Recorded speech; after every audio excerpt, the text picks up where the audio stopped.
Bonsoir, mesdames et messieurs, Alexandre Baudouin et François Trépanier qui vous souhaitent la bienvenue à cette autre édition de Sport Express. Monsieur Trépanier, les hommages. Le Québec est hockey, ça a l'air, Alex? Le Québec est hockey. J'ai laissé mon fanion à côté du frigidaire dans le sous-sol. Tu sais, tu as toujours un frigidaire qui traîne là, dans le fond du locker. Ouais. Moi, quand je l'ai utilisé en 2010 et en 2014, quand je l'ai mis sur mon... C'est toujours là qu'il perdait en demi-finale de confiance. Donc, tu ne le mettras pas cette année? Alors, je n'ai même pas touché. C'est pour ça que je ne l'ai même pas amené, François. Parfait, parfait. Alors, mais je suis hockey.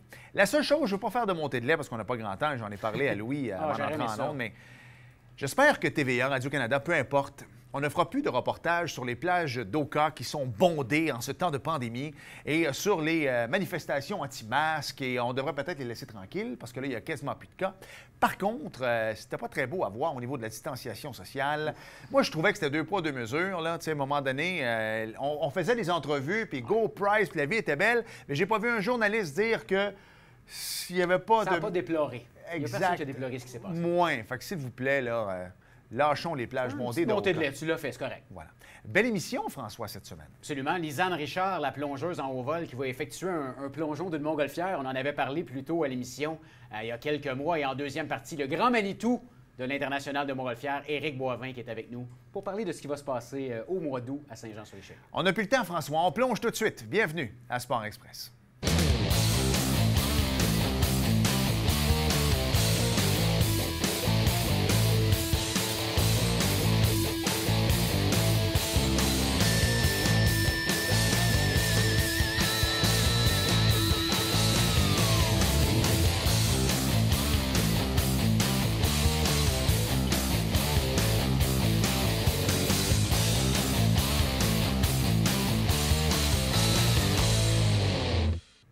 Moi, ce que j'aime dans la vie, François, c'est des gens qui ont des projets, plein de projets, et qui les réalisent. Tu sais, des fois, tu te dis « Ah, j'aimerais donc ça faire ça, j'aurais donc dû faire ça. » Et notre prochaine invitée, on l'a reçue il y a quelques semaines déjà. Je pense que tu vas l'aimer. Et elle nous avait donné une idée comme ça, qu'elle aimerait, une folie, sauter, plonger en montgolfière. Et moi, de façon instantanée, j'ai dit, si jamais tu as besoin, Lisanne, je connais quelqu'un qui peut t'aider à réaliser ce rêve de fou, parce que je vais le dire, moi, dans mon propre tremplin de 3 mètres à la maison, j'ai de la misère un peu. Fait que c'est sûr que j'ai le vertige. Non, j'ai le vertige, exactement. Et ça a l'air que ça va se réaliser, cette idée de fou-là. Lisanne Richard est avec nous, de son salon habituel. Salut! Salut, Lisanne! Salut, merci de me recevoir à mon émission de télévision préférée, les gars. Écoute, je vais te dire, avec le nombre de promos que tu fais depuis quelques semaines... C'est flatteur. C'est très flatteur. Je vais te le dire, parce que disons que tu passes partout, et même dans les gros shows. Ouais. Hey, Lisanne, tu en avais parlé lors de la dernière émission quand tu es venu nous voir, et je t'avais glissé comme ça tout bonnement. François est quand même bien plugué au niveau des montgolfières. De fil en aiguille, écoute, ça s'est réalisé, cette affaire-là. Bien, c'est tellement formidable. Merci. Pour vrai, je suis vraiment reconnaissante parce que pour vrai, de développer ce projet-là en collaboration avec l'International de montgolfière de Saint-Jean-sur-Richelieu, c'était la meilleure chose qui pouvait m'arriver parce que c'est un projet quand même de grande envergure puis on a besoin d'experts dans tous les domaines. Hein. Pour une fois, c'est pas seulement le plongeon de haut vol qui va être l'exploit, là, mais également, là, au niveau là, de piloter la montgolfière, là, ça va être une tâche assez ardue, mais on a les meilleurs pour le faire. Au niveau de l'organisation puis du soutien également de ce projet-là, je suis tellement en bonne main, je me sens vraiment reconnaissante. Une belle gang, l'énergie est bonne. On a tous la première valeur principale qui est la sécurité. On va faire quelque chose de grandiose, mais de façon sécuritaire. Je suis vraiment emballée par le projet. Lisanne, je veux que tu nous parles un peu de la première rencontre que tu as eue avec Éric Boivin, le directeur général de l'International, qui va être avec nous en deuxième partie de l'émission, soit dit en passant.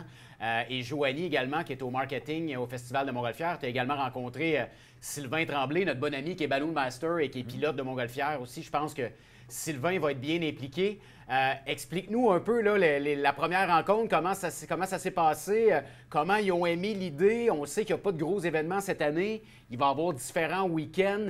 Quelle date que ça va se faire? On veut tout savoir. Bien, premièrement, depuis le début, c'est positif, tout ça. Ils ont adoré l'idée, puis ils ont vraiment pris le temps de nous écouter, puis de réaliser que ça faisait du sens ce qu'on demandait, parce que c'est sûr que on doit connaître de quoi on parle en matière de plongeon de haut vol pour vouloir tenter s'élancer d'une surface qui est quand même en mouvement puis qui n'est pas aussi stable que le sol ou une plateforme habituelle. Mais ils ont été super ouverts à l'idée, ils ont été très emballés parce que ça va vraiment dans leur mission, hein, qui est de rendre l'art de la montgolfière plus accessible au public, mais aussi d'innover. Puis ils veulent proposer toute une série de nouveaux défis comme ça là, pour continuer d'être avant-gardistes dans le milieu de la montgolfière. Donc, ça allait parfaitement avec leur lignée. Et puis, on a déjà beaucoup d'étapes d'établies, justement, avec les pilotes. On a pratiqué. Il y a toute une question de timing parce qu'il y a une manipulation à faire là, au niveau du brûleur au moment où on saute pour pas qu'il y ait trop de répercussions à la nacelle et la montgolfière parce qu'il y a du poids qui va quitter la nacelle quand on va sauter. On a tout commencé ça, puis tout se passe bien. Chacun connaît son rôle. On travaille bien en équipe. On s'écoute, on écoute les enjeux de chacun. C'est formidable. Puis je tiens à préciser qu'il y a également Yves Millard qui va plonger avec moi. Donc, on est 2 personnes qui allons plonger. Alors, si jamais vous êtes sur les lieux, puis là, hop, vous manquez le premier plongeur, vous allez avoir l'occasion de voir le deuxième. On va être là, inquiète-toi pas. Depuis qu'on est tout jeune, une montgolfière, ça nous émerveille. Tu sais, moi, j'ai même travaillé... Encore. Écoute, moi, j'ai travaillé tellement longtemps à l'international quand je faisais de la radio au défunt Z104 et maintenant qui est Boom FM. J'ai déjà eu une écœurantite aiguë du site, là, dans le sens de me promener, mais des ballons, jamais, jamais, jamais. Toujours le cœur d'enfant quand je vois ces ballons-là partir. Puis je travaille à Saint-Jean-sur-Richelieu, fait que je m'en viens le matin. Les gens, tu sais, le matin de bonne heure qui partent. C'est apaisant. C'est toujours apaisant. La petite musique en arrière quand tu vas sur le site, ça, je me suis jamais lassé. Tu le sais que là, ça va peut-être te mettre une pression supplémentaire, mais en tout cas, tu as vécu plein d'expériences, mais tu sais que ça va devenir viral. Tu le sais que les images vont être à couper le souffle. Tu sais que les gens de partout dans le monde vont vouloir voir cette vidéo-là. J'imagine que tu es au courant de ça. Ben oui, puis c'est formidable. Hein? C'est vraiment ce qu'on souhaite faire, là, mettre en valeur cet événement-là. Et puis, clairement, c'est pas éthique, une montgolfière. Moi aussi, ça me fait rêver. Puis, c'est tout lié au milieu du rêve humain de voler, mais moi aussi, je suis dans cette tendance-là. Là, avec mes plongeons de haut vol, je cherche différentes façons de pouvoir voler. Donc, on se rejoint, là, la poésie que je vois dans mon sport et la poésie qu'il y a dans le sport et l'art de la montgolfière. Puis la création des images va être excellente, c'est vrai. On a une super équipe vidéo qui travaille là-dessus, des super photographes. On veut que ça devienne viral, puis les gens vont nous aider parce qu'ils vont spreader les vidéos. Il y en a déjà un, le teaser est déjà sur Facebook et tout. N'hésitez pas à faire circuler les images. Moi, je veux savoir, parce que, bon, vous étiez en contact. Moi je veux savoir le premier, là, les balbutiements. Comment vous avez amené ça? Il me semble que j'aurais aimé ça être un petit oiseau. Quand tu as amené ça avec l'International, tu dis, hey, moi, j'ai une idée en passant, voici ce qu'il y en est. J'imagine que les gens devaient dire, hey, c'est débile, mais est-ce que c'est, tu l'as dit tantôt, est-ce que c'est faisable? Comment? Parle-moi au niveau embryonnaire, là, parce que c'est sûr qu'il y a du monde qui ont dû dire, wow, attends une minute, t'es sûr? Il y a Transport Canada là-dedans. Aussi, tu sais, il y a sûrement des gens qui ont fait comme, attends une minute, c'est super beau sur papier, mais c'est pas réalisable. Bien, vraiment, le secret, c'est de penser à chacun des détails, hein, puis avoir des arguments là, convaincants par rapport à chacun des détails. Mais par rapport à Yves et moi, puis notre expertise en haut vol, entre autres, le projet qu'on a fait de plonger dans un lac glacé cet hiver, ça a confirmé qu'on est capable d'être innovant dans notre sport, puis de faire des grandes premières mondiales, puis de le faire en toute sécurité et bien entouré. Ensuite, évidemment qu'il y a l'aspect il va falloir sauter au-dessus d'un étendue d'eau assez profond. C'est l'élément là, qui fait le plus réagir en ce moment. Les gens ont peur qu'on plonge puis qu'il n'y ait pas assez de profondeur. Mais je tiens à rassurer tout le monde, on a une équipe d'experts qui s'occupe de l'analyse de où on va tomber. C'est François Leduc, l'école Apnea City. On va trouver la bonne zone. On n'a pas encore confirmé publiquement quelle est la zone, mais il y a des finalistes. Et puis, mis à part ça, il y a Batterie Expert qui embarque dans le projet également, qui vont être sur place avec un bateau et tous les premiers soins nécessaires au cas où quelqu'un aurait besoin d'aide, mais c'est pas planifié, sauf qu'il faut quand même avoir toutes les options. C'est le côté plate, mais il faut que tu y penses. Ouais. Exact. Puis les Sea-Doo qui vont être là également. Puis ensuite, bien, au niveau de l'expertise des pilotes, elle est extrêmement importante parce que nous, on va devoir être au-dessus de la zone pour sauter. Moi, c'est sûr que si je suis au-dessus du bon endroit, là, le reste de ma job, je le connais, je sais comment faire, je vais savoir comment m'organiser dans les airs pour bien tomber dans l'eau, mais il va falloir me mener à bon port. Mais c'est exactement pour ça que tout le monde va avoir besoin d'être patient parce que ça se peut qu'il y a des journées qu'on ait planifié d'y aller puis qu'on n'a pas les bons vents, on ne peut pas se rendre directement au-dessus de la zone de départ. Peut-être même on va partir, on va penser qu'on va atteindre la zone de départ, mais on va être un petit peu à côté, donc on va décider de ne pas plonger. Mais on a plusieurs journées de réservées, donc c'est certain que ça va se faire dans une de ces journées-là. Puis pour que ce soit sécuritaire, c'est à tout le monde. Il y a des comités. Il y a un comité d'experts en matière de montgolfière qui va décider si on va voler. Nous, notre comité, justement, au vol, on va décider également si on se sent dans le bon état, si les conditions sont idéales. Dans l'eau également, il va y avoir une confirmation puis un beau travail d'équipe de toutes ces personnes-là. Là, on a lu un peu partout que ça pourrait peut-être être dans la rivière Richelieu. Ce qu'on espère, ça serait tout un spectacle sur le bord de l'eau dans la rivière Richelieu. Mais Lisanne, je tiens à le mentionner parce que là, les gens vont se poser des questions parce qu'on a pu voir des tests qui ont été faits. La montgolfière était attachée. Mais là, la montgolfière va vraiment être en vol. La montgolfière ne sera pas attachée. C'est important de le mentionner. Ben oui. De là qu'on parle de la dextérité du pilote. Et ça rajoute au défi. Ça reste un défi de pilotage pour les boys aussi, là. Vraiment, mais c'est ça qui est formidable parce que chacun, on doit s'investir dans ce projet-là puis faire preuve de dépassement de soi, puis ça va vraiment être un exploit d'équipe. Puis la première, en fait, une des étapes qu'on a fait, c'était effectivement avec la montgolfière attachée parce qu'on voulait simplement confirmer au niveau de la technique en plongeon de haut vol que de partir sur une surface instable, on pourrait arriver, mais cette journée-là, c'était assez venteux. Donc, il fallait qu'on soit en attaché. Puis on voulait confirmer également là, au niveau de l'équipe qui est en dessous, qui est dans l'eau, en fait, comment on communique ensemble, puis tout ça. Alors, on avait des choses à confirmer, puis tout s'est bien passé. Mais cette étape-là, elle a été faite expressément pour la sécurité. On a fait énormément d'étapes. Il y a des petites plateformes qui ont été construites, vraiment faites sur mesure pour nous, puis que tout est sécuritaire par rapport à la montgolfière. Ça va être bien attaché et tout, puis ils vont pouvoir s'enlever une fois qu'on a plongé. Il y a également des tests qui ont été faits qu'on a sauté dans un airbag, là, comme les cascadeurs font dans les films. Donc, on était d'un peu moins haut, on était à Saint-Jean, puis on a plongé dans un airbag qui appartient à Yves Millard avec son entreprise Millard Entertainment. Puis ensuite, on a fait nos tests à la carrière Pleine-Côte. C'était pas en Montérégie parce que ça nous prenait un endroit assez à l'abri du vent et avec des points d'ancrage pour attacher la montgolfière, puis également qui avait assez de profondeur d'eau. Donc, c'était un endroit qui était connu par Louis Lafrance, qui était pilote pour cette étape-là du projet, également par toute mon équipe d'experts d'Apnea City.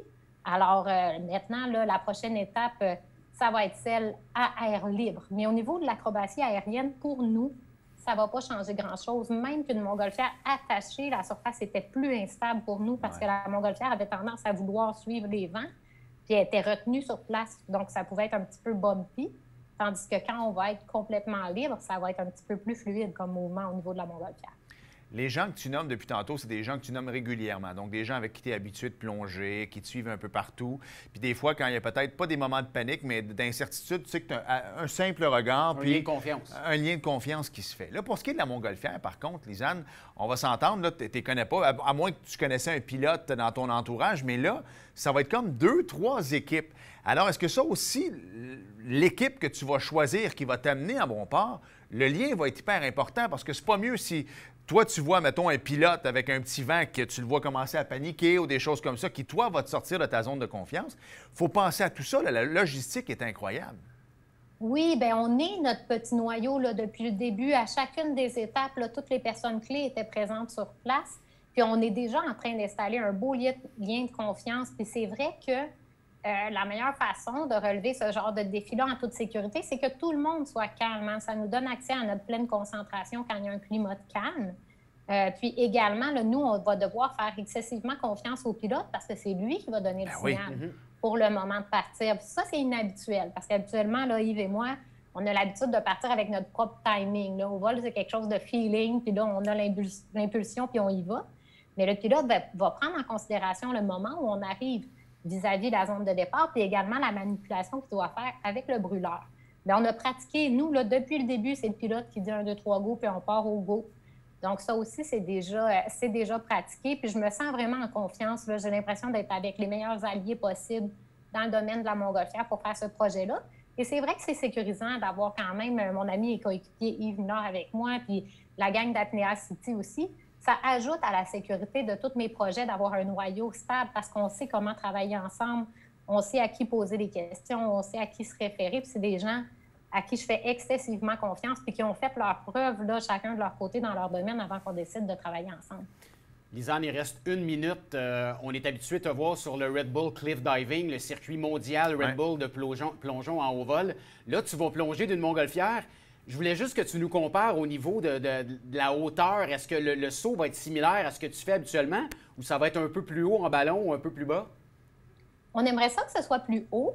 Sur le circuit de compétition, lorsque je compétitionne avec la FINA, j'étais à une hauteur de 20 mètres. Puis avec Red Bull, là, ça va de 20 à 23 mètres. Par contre, moi, le plus haut plongeon de haut vol que j'ai fait dans ma vie, qui était hors compétition, était à 28 mètres. Alors, j'ai quand même une marge là, de possibilités auxquelles je peux aller. Pour l'événement au mois d'août, on souhaite 20 à 25 mètres. On ne donne pas la hauteur exacte, précise, parce que ça va tellement dépendre des conditions. On doit laisser un petit jeu aussi pour la manipulation de la montgolfière. Mais j'aimerais bien ça, que ce soit 25 mètres tant qu'à y être, pour que ce soit encore plus haut que d'habitude pour le plaisir du public et pour notre satisfaction personnelle aussi. En 30 secondes, et c'est une question technique de Bruno qui nous demande de te poser la question. Puis on le voit souvent à la télévision. Il y a des équipes, quand tu arrives en bas, vous faites comme des bulles, hein, parce qu'on s'entend, l'eau, surtout à cette hauteur-là, c'est du ciment quand on arrive en bas. Là. Comment vous allez faire ça? C'est quand même pas quelqu'un qui a une paille qui va faire des bulles, on s'entend, là, mais comment vous allez gérer ça? C'est super qu'on parle de ça parce que c'est une fausse croyance. En plongeon régulier, ils utilisent les bulles. Ça s'appelle la machine à bulles. Puis là, c'est de l'air qui sort du fond de l'eau puis qui fait que l'eau est moins compacte parce qu'elle est comme... C'est un mix d'eau puis d'air. Par contre, en plongeon de haut vol, on n'utilise pas les bulles. En plongeon de haut vol, il y a des éclaboussures. Mais les éclaboussures ne font pas que l'eau va être moins solide. Par contre, ils font qu'elle va être plus visible. Nous, dans les airs, on doit vraiment la voir clairement, l'eau. Puis si l'eau n'est pas brouillée, c'est difficile de savoir la hauteur exacte à laquelle on est puis différencier la surface du fond là, de l'étendue d'eau. Par contre, ma gang d'apnéistes va être dans l'eau puis va nous attendre à la bonne zone. Donc, ils vont pouvoir nous splasher l'eau qu'on appelle, qui nous permet de bien la voir.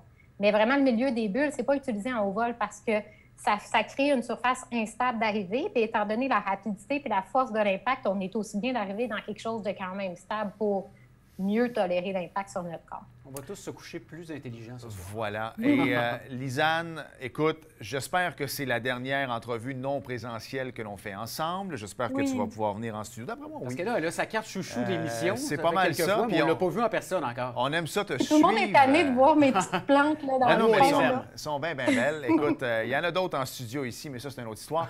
Ceci dit, Lisanne, le mot de Cambronne, puis on va être là, nous. Je sais que c'est secret, mais à un moment donné, ça ne le sera plus, l'endroit exact. On parle du mois d'août.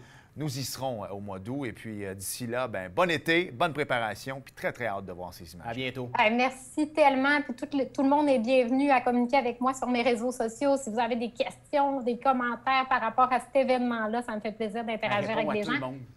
Ça me fait plaisir. Je suis tellement chanceuse d'avoir cette belle opportunité-là, d'avoir une communauté autour de moi. Mais j'ai très, très hâte de vous voir en personne. J'espère que ça va être au mois d'août et plusieurs fois ensuite. Merci beaucoup pour l'invitation. Et salutations à New Balance qui, j'espère, un jour va faire un gros chèque. Ouais, il devrait. Elle le mérite. Hey, on s'arrête, François. Et au retour, on poursuit toujours dans un domaine que tu aimes bien, la montgolfière, avec un invité de grand prestige également. De l'International de Montgolfière, Éric Boivin, qui est avec nous tout de suite après la pause. Bougez pas.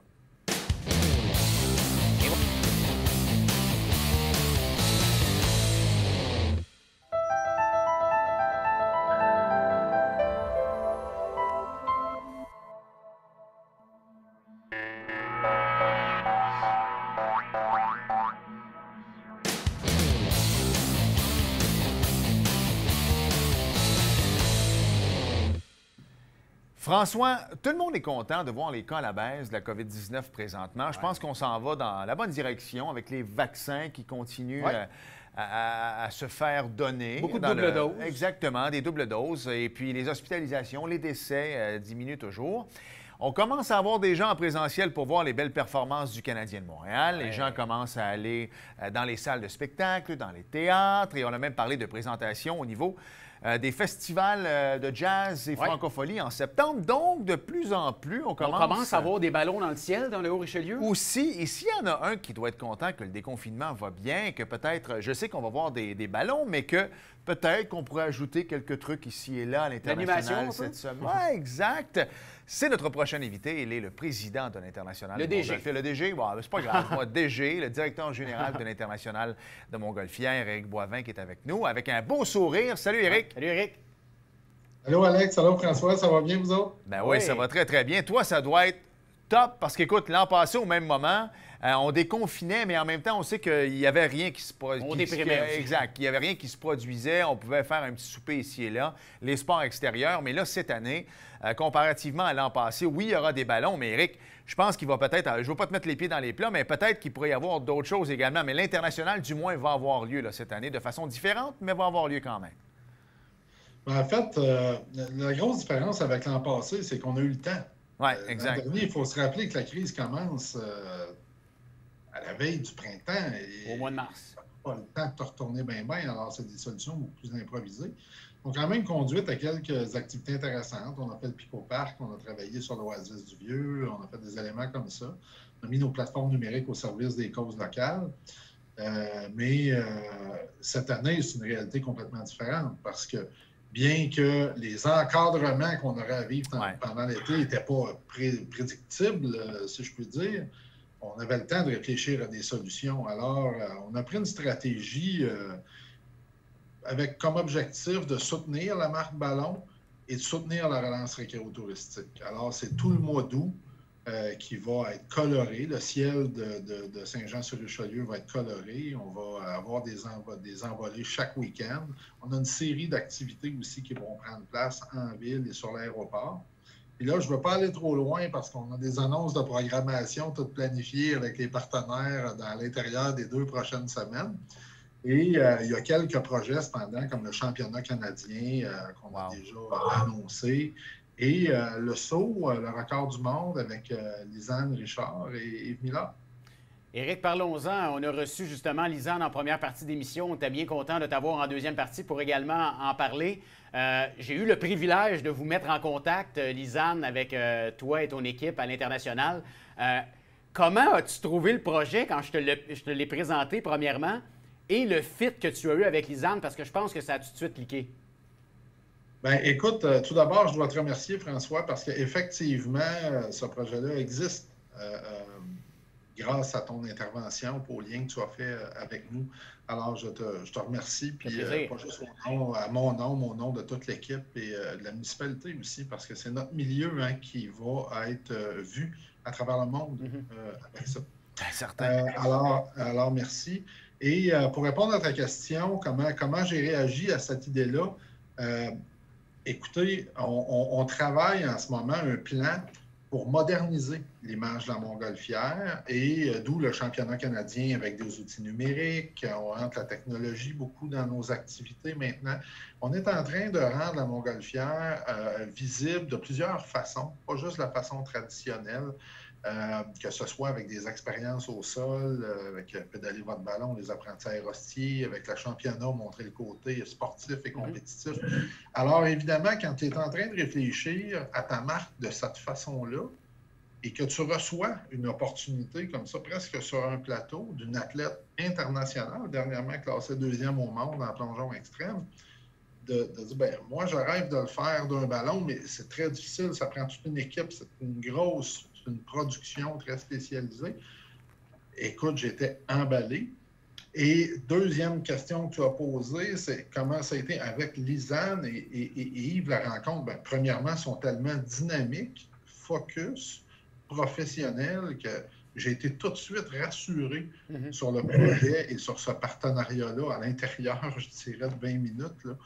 Et Lisanne est une personne qui est tellement agréable, elle amène une énergie très positive dans l'équipe parce qu'il y a beaucoup de temps de travail derrière ça.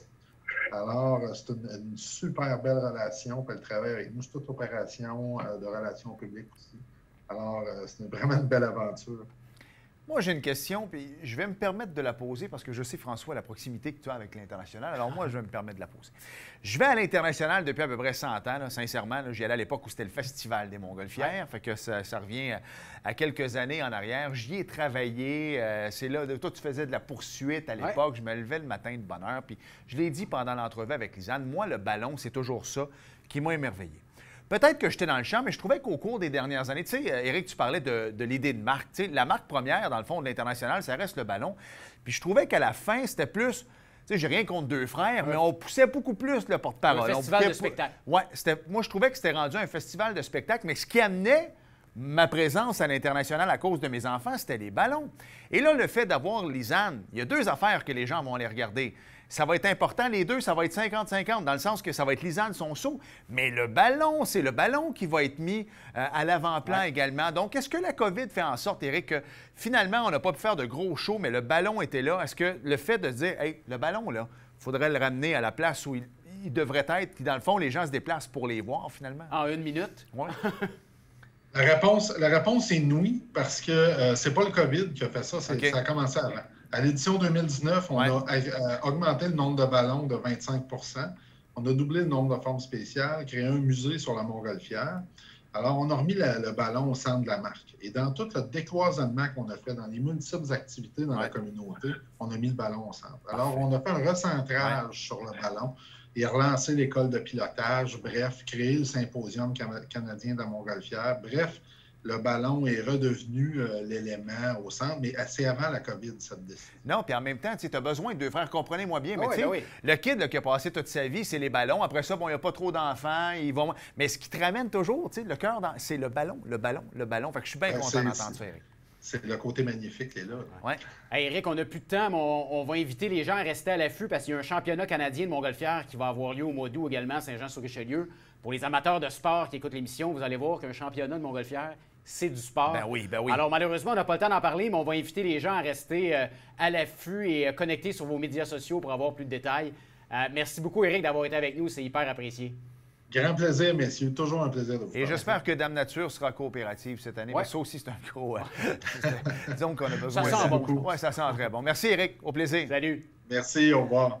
On s'arrête et au retour, je sais que c'était l'Indianapolis 500 en fait, passé. Y avait-tu de la Formule 1 aussi? Ça se peut. Il y en avait. Puis est-ce qu'il y avait surtout du NASCAR? J'ai rien suivi. Y avait-tu du NASCAR, Richard? Il y en avait, malheureusement. On en parle au retour.